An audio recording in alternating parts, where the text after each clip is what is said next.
मंत्री विश्वास कैलाश सारंग का पीसीसी चीफ जीतू पटवारी पर कटाक्ष। चोरी ऊपर से सीना जोड़ी की कहावत को कांग्रेस फिर से चरितार्थ कर रही है। मंत्री सारंग एक नौजवान युवक की भावना के साथ खिलवाड़ किया, मोटरसाइकिल देने का झूठा वादा करके राजनीतिक शोषण किया, पब्लिकली उस व्यक्ति को मल खिलाकर उसके मन को क्षति पहुंचाने का काम किया। अपनी राजनीति की रोटी सेकने के लिए कांग्रेस का कार्यकर्ता कितना नीचे गिरेंगे, उसे युवक ने स्वयं आकर कहा कि मुझे साइकिल देने का झूठा आश्वासन दिया। उस व्यक्ति ने कहा, मैंने माल खिलाने वालों की बात नहीं की थी। वहीं जीतू पटवारी ने अपनी राजनीतिक रोटी सेकने के लिए इस तरह के बयान दिए। जीतू पटवारी ने सार्वजनिक रूप से स्पीकर फोन पर कलेक्टर से बात करते हुए नौकरशाही का भी अपमान किया। संविधान के तहत पर यदि आप पर एफआईआर हुई तो ये राजनीतिक नौटंकी क्यों? पटवारी चोरी करके सीने जोरी कर रहे हैं। जीतू पटवारी को उस युवक से माफी मांगनी चाहिए थी। जीतू पटवारी कहते हैं कि इतने दिनों बाद हमारी सरकार आ जाएगी, ऐसे दावे कमलनाथ और बाकी कांग्रेसियों ने आम चुनाव के पहले किए थे। लोकतंत्र में इस तरह से सीना जोरी का कोई स्थान नहीं है। अभी तो दहाई में हो, ऐसे दावे और गुंडागर्दी बदमाशी करोगे तो इकाई में रह जाओगे। मंत्री सारंग, मुझे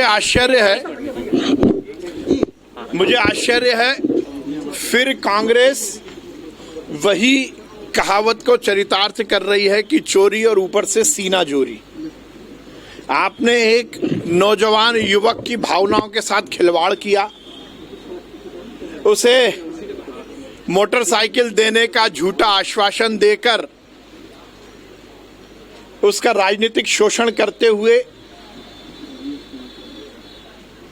जनता के बीच में पब्लिकली उस व्यक्ति के मान को क्षति पहुंचाने का काम किया कि उसे मल खिलाया गया।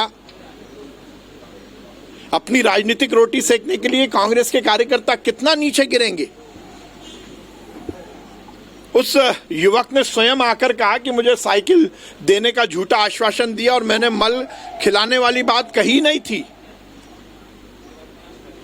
और पटवारी जी ने अपनी राजनीतिक रोटी सेकने के लिए इस तरह के बयान दिए और सार्वजनिक रूप से स्पीकर फोन पर कलेक्टर से बात करते हुए नौकरशाही का भी अपमान किया।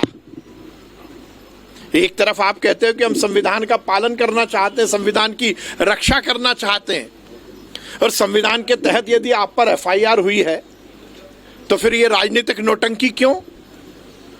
यदि आप संविधान को मानते हो, संविधान का पालन करते हो और आप पर यदि एफआईआर हुई है तो आप जाइए, जाकर गिरफ्तारी दीजिए, पर यह शक्ति प्रदर्शन क्यों? एक तरफ तो आपने चोरी की, अब सीना चोरी भी कर रहे हैं। यदि आपको प्रदर्शन करना ही था तो उस युवक के सामने जाकर सार्वजनिक रूप से उस नौजवान से माफी मांगते कि हमने अपनी राजनीतिक रोटी सेकने के लिए आपके मान का हनन किया, ना कि अपनी सीना जोरी दिखाने के लिए इस तरह से राजनीतिक प्रदर्शन करते। अब कह रहे हैं कि इतने दिनों बाद हमारी सरकार आ जाएगी। मैं हर समय कहता आया हूं, मेरी मौसी को मूछें होंगी तो मैं उन्हें मामा कहूंगा, ना मौसी को मूछें होंगी ना मामा कहला पाओगे। ऐसी ही दावे कमलनाथ जी और कांग्रेस के नेताओं ने भी पिछले आम चुनाव के पहले किए थे। आधे नहीं बचे, दहाई में आ गए। ऐसे दावे करोगे, गुंडागर्दी बदमाशी करोगे, नौकरशाही को चमकाने का प्रयास करोगे तो इकाई में रह जाओगे। मुझे लगता है लोकतंत्र में इस तरह से सीना जोरी का कोई स्थान नहीं है। ये राजनीतिक षड्यंत्र, ये राजनीतिक उस युवक का शोषण कांग्रेस को महंगा पड़ेगा। सही मायने में वो यदि संविधान का पालन करना चाहते हैं तो जाएं और खामोशी के साथ यदि उन पर कोई कार्रवाई हुई है तो उस पर जमानत ले। इस तरह से नाटक नौटंकी करने से कोई फायदा नहीं होगा।